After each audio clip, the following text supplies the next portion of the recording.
So here's the thing nobody tells you about making life-altering decisions based on social media. Reality has a way of showing up uninvited. I'm Alina, I'm 30, and I'm currently standing in aisle 7 of Supermart restocking shampoo bottles while my 2-year-old is at daycare that costs more than my rent used to. But let me start from where this all began, because everyone keeps saying I should have seen this coming. Maybe they're right. 2.5 years ago, I was living what I thought was the perfect millennial life. I had this amazing relationship with Diego, this incredibly sweet guy who worked in construction management. He wasn't wealthy or anything dramatic like that, but he was steady, reliable, and had this way of making me laugh until my sides hurt. We'd been together for 4 years, living in his cozy 2-bedroom house that he'd actually managed to buy before the market went completely insane. I was working part-time at a boutique while building what I called my personal brand online. Back then, I had about 1,800 Instagram followers and was convinced I was maybe 6 months away from becoming one of those lifestyle influencers who gets paid to post pretty pictures.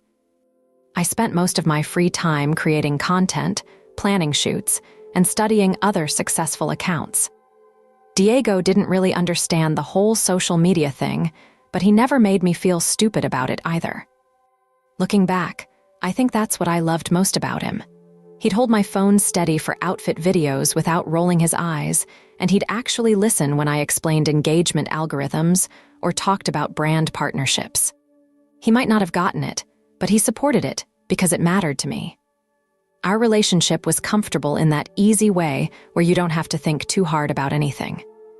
We'd spend weekends hiking these trails outside town, cooking elaborate meals while listening to music, or just watching terrible Netflix shows.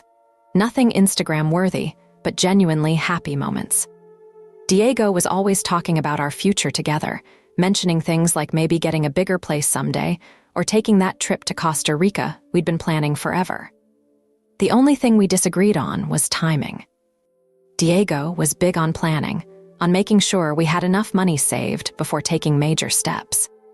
He wanted to pay down more of his mortgage before we moved in together officially, wanted to save up for a proper engagement ring, wanted to make sure we were financially ready for marriage and eventually kids. I thought he was being overly cautious, but I respected his approach. Then my friend Sophia had her baby. I'll never forget scrolling through her pregnancy announcement post. The photo was perfectly staged, her holding this tiny pair of booties against her barely there bump, with her husband's hands wrapped around her waist. The caption was all about unexpected blessings and trusting the journey. Within 2 hours, that post had 800 likes and dozens of comments about how perfect they were together. Suddenly, Sophia's entire feed transformed. Every post was pregnancy-related and gorgeous. Professional maternity shoots, weekly bump updates, nursery reveals with perfectly coordinated color schemes. Her follower count shot up to over 5,000, and she started landing actual paid partnerships with baby brands. She was living the influencer dream I'd been chasing, all because she was pregnant. That's when the idea first crept into my head. Diego and I had talked about kids in that vague way couples do. Someday, when we're ready. After we get married, after we save more money. But watching Sophia's success made me realize that sometimes, someday needs a little encouragement. I started doing research not about babies, but about mommy bloggers. The earning potential was incredible. Pregnancy content, baby content, family lifestyle posts, it was all huge right now. I began dropping hints to Diego about how cute it would be if we had a baby soon. He'd smile and say something about how we weren't quite ready yet, how he wanted to propose first, how we should probably move in together officially before thinking about kids. Always logical, always planning. It was sweet, but I could see years stretching ahead of us while he calculated and recalculated our readiness. Meanwhile, I was watching other influencers my age announcing pregnancies left and right. Each announcement felt like watching someone else grab an opportunity I was letting slip away. I wasn't getting any younger, and the lifestyle influencer space was getting more competitive every day. So I made a decision that felt completely reasonable at the time. I told Diego my birth control prescription had gotten messed up, and I needed to wait a few weeks to restart it. Just a temporary thing. In my mind, I wasn't really lying, I was just creating an opportunity for something that we both wanted anyway. Diego had always said he wanted kids with me. I was just helping the universe along. The first week of my deception felt almost like a game. I'd hidden my birth control pack in the back of my bathroom cabinet and created this elaborate story about pharmacy mix-ups and insurance issues. Diego was sympathetic and understanding, suggesting we just be extra careful until I could get it sorted out. "Of course, baby," he'd say, completely trusting. "We'll figure it out." But I was already tracking my cycle obsessively, downloading fertility apps, researching optimal timing. I felt like I was conducting the most important project of my life, and the secrecy made it feel even more significant. Every day that passed felt like progress toward the future I was creating for us. By the second week, the lying started to feel heavier.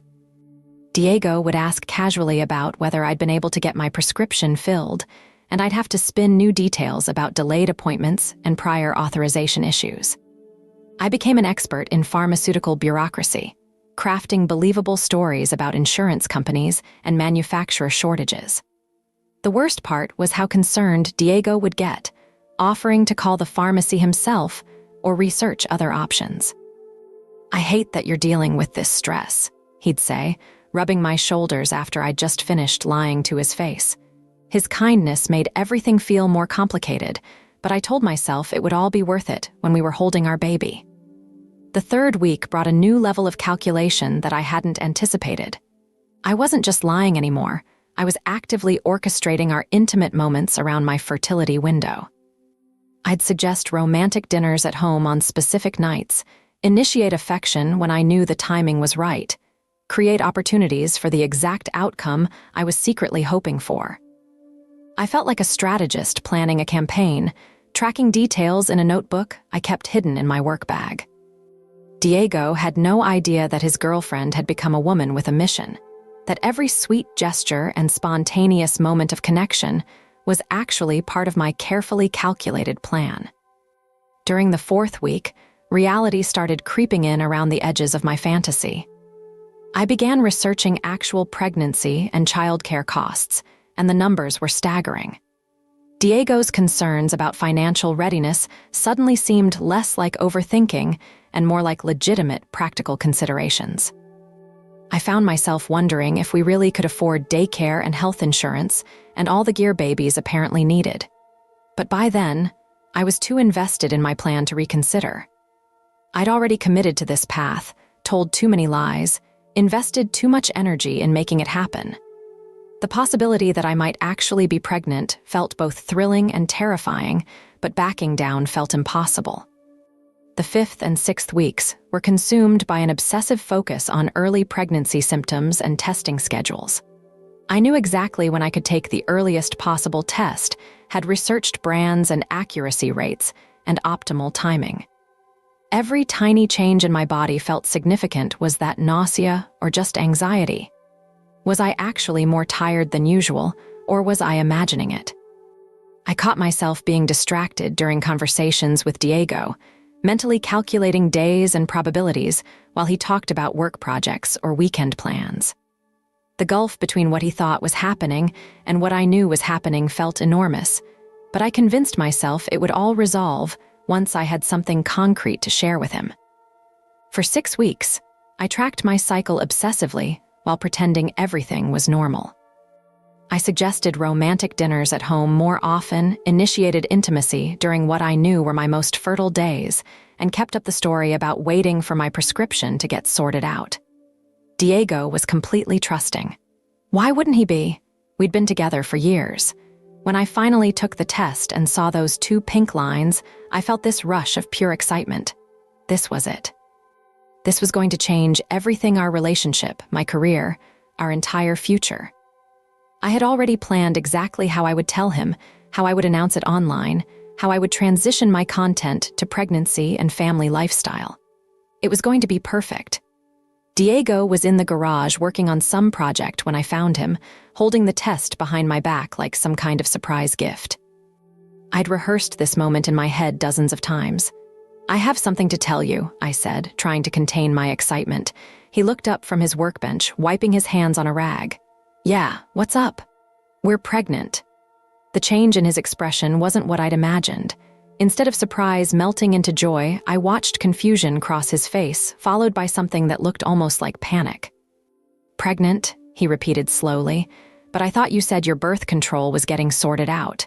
"It was," I said quickly. "These things happen sometimes. Birth control isn't 100% effective."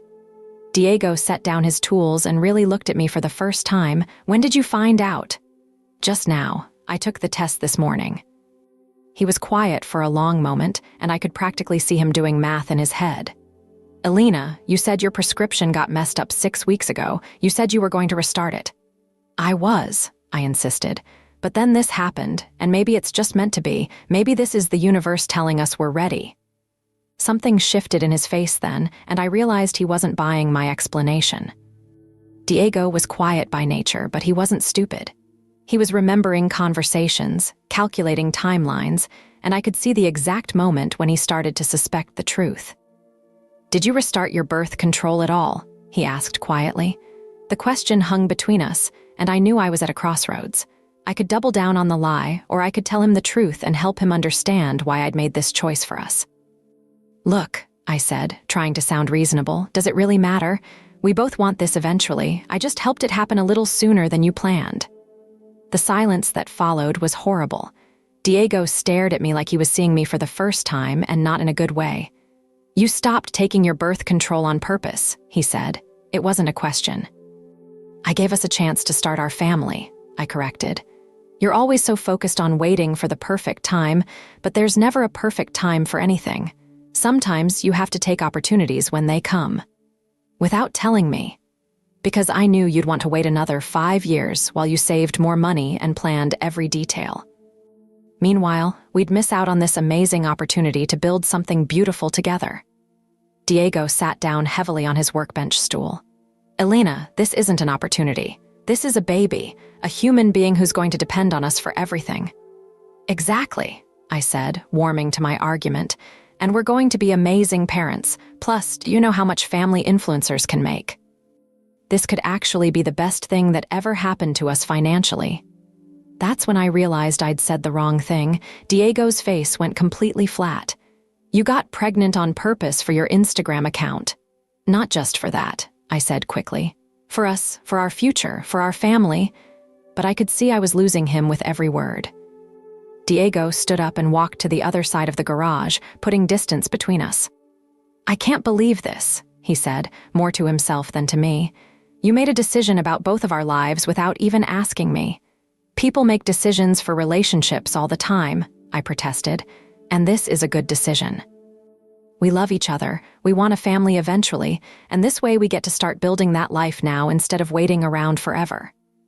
Diego turned back to look at me, and the expression on his face made my stomach twist. "You don't get to decide when I become a father, Alina. That's not your choice to make alone." "But you do want kids with me," I said, hearing how desperate I sounded. "You've said so." "When we're both ready, when we've talked about it and planned for it together, not when you decide to secretly stop taking birth control and trick me into it." The word trick hit me like a slap. "I didn't trick you. I created an opportunity for something we both wanted. By lying to me for 6 weeks. By giving us a chance at happiness." Diego shook his head slowly. "This isn't happiness, Alina. This is manipulation." The fight that followed was unlike anything we'd ever had. Diego wasn't a yeller, but he was hurt in a way I'd never seen before. He kept using words like betrayal and violation of trust, and I kept trying to make him see that I'd done this for us, for our future together. He ended up leaving that night, saying he needed time to think. I spent the evening crafting the perfect pregnancy announcement post, convinced that once he saw how excited everyone was for us, he'd understand why I'd made this choice. But Diego didn't come back the next day, or the day after that. When he finally called, it was to tell me he was staying with his brother while he figured things out. The conversation was stilted and formal, nothing like how we used to talk. He asked practical questions about prenatal care and said he'd support the baby financially, but there was this distance in his voice that made everything feel final. "I need time to process this," he said. "What you did, I don't know how to get past it." "It's not that big a deal," I insisted. "Couples work through way worse things than this." Elena, you made a unilateral decision about creating another human being. You lied to me for weeks and got pregnant on purpose without my consent. That's not something small. I didn't think you'd see it that way. How did you think I'd see it? I honestly didn't have an answer for that. In my mind, he was supposed to be surprised but ultimately happy. The pregnancy was supposed to bring us closer together, not drive us apart. Diego moved out officially 2 weeks later. He was incredibly civil about the whole thing, helping arrange my doctor's appointments and making sure I had his insurance information. But the warmth was gone.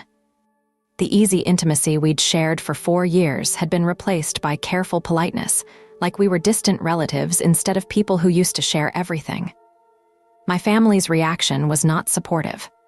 My mom, who I'd expected to be thrilled about becoming a grandmother, was furious when she figured out what had really happened.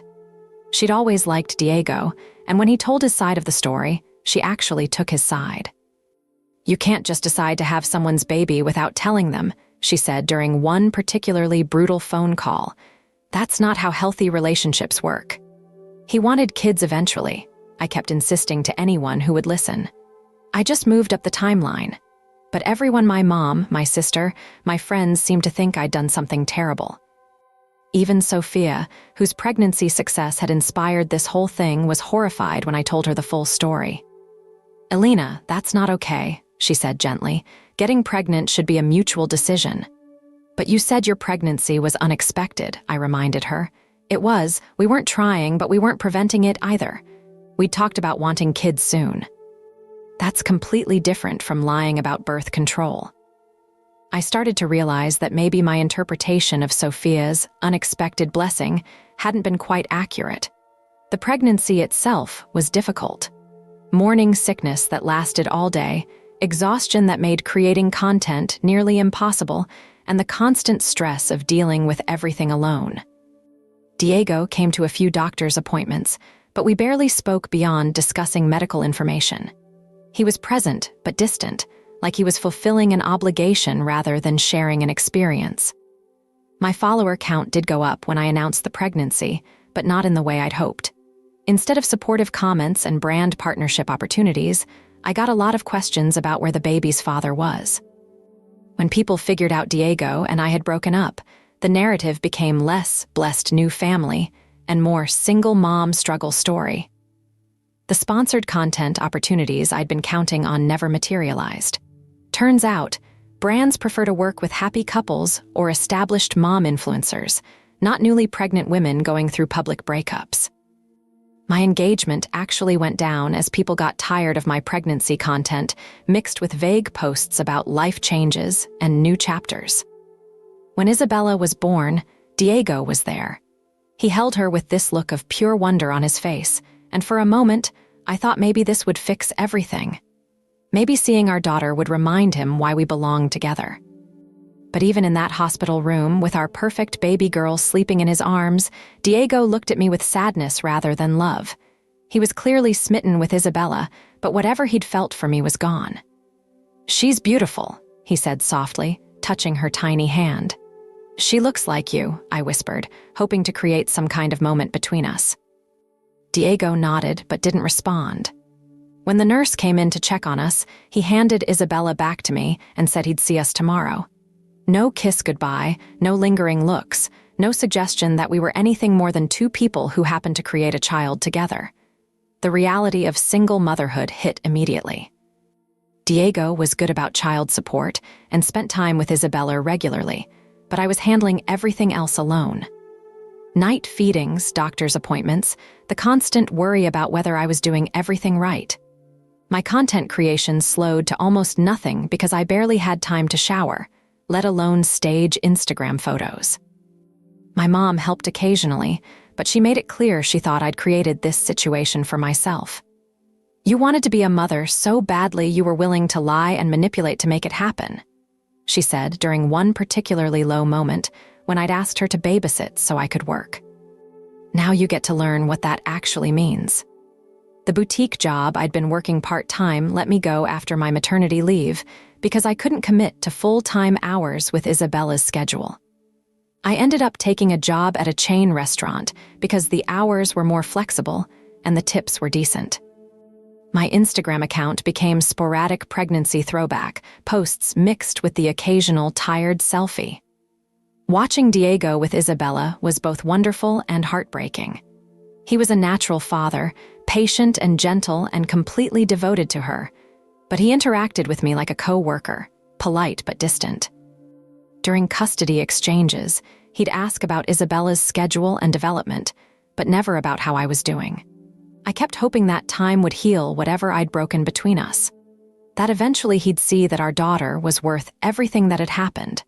But as months turned into a year, it became clear that Diego had moved on in every way except his relationship with Isabella.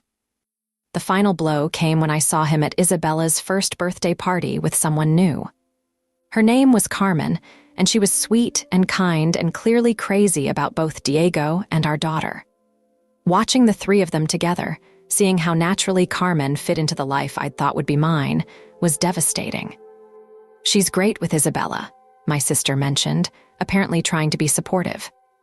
"I know," I managed to say, watching Carmen help Isabella blow out her birthday candle while Diego smiled in a way I hadn't seen in almost 2 years. That night, after everyone had gone home and Isabella was asleep, I sat in my tiny apartment looking through old photos of Diego and me. Pictures from hiking trips and lazy Sunday mornings, screenshots of funny texts he used to send me, videos of him being silly with my phone. Evidence of a relationship that I'd destroyed by trying to force it into something it wasn't ready for. I'd convinced myself that I was being proactive, taking charge of our future instead of waiting passively for Diego to be ready. But really, I'd been impatient and selfish, prioritizing what I wanted over what was best for both of us. The truth is, I don't think Diego would have minded having a baby with me eventually. We probably would have gotten married, bought a house together, planned a pregnancy when we felt financially and emotionally prepared. But I'd wanted the Instagram perfect family life immediately, and I'd been willing to lie and manipulate to get it. Now I'm 30, working double shifts at a restaurant, while Isabella spends alternating weeks with her father and his girlfriend. My Instagram account has 900 followers and no brand partnerships. I live in a studio apartment and drive a car that's held together mostly by hope and duct tape. The irony isn't lost on me that I'd wanted to accelerate our timeline to happiness, and instead, I'd completely derailed it. Diego is happy now, but not with me. Isabella has 2 parents who love her, but they're not together. I'm a mother, which is what I thought I wanted, but the circumstances are nothing like what I'd imagined. Sometimes I wonder what would have happened if I'd just been honest with Diego about wanting to try for a baby. If I'd had an actual conversation about my feelings instead of making a unilateral decision about both of our lives. Maybe he would have been open to discussing it. Maybe we could have found a compromise that worked for both of us. But I'll never know because I chose manipulation over communication. I chose what I thought was a shortcut to happiness and ended up taking the longest possible route to a life that looks nothing like what I'd planned. The hardest part isn't even the practical stuff, the financial stress, or the exhaustion, or the loneliness. It's knowing that I had something real and beautiful with Diego, and I destroyed it because I couldn't wait for the right time to build something even better together. Isabella is the light of my life, and I don't regret having her, but I regret how she came to be. I regret the lying and the manipulation and the way I treated Diego's feelings as less important than my own desires. I regret thinking that I could force happiness instead of building it patiently with someone I loved. Now, when I see happy couples posting about their engagements or pregnancies or new homes, I don't feel envious anymore. Mostly, I feel sad for the version of myself who thought that kind of happiness could be stolen or manufactured instead of earned through honesty, patience, and mutual respect. I'm still working on building a good life for Isabella and me. It's slower and harder than I thought it would be, but it's honest in a way my old plans never were. And maybe that's worth something, even if it doesn't get many likes on Instagram.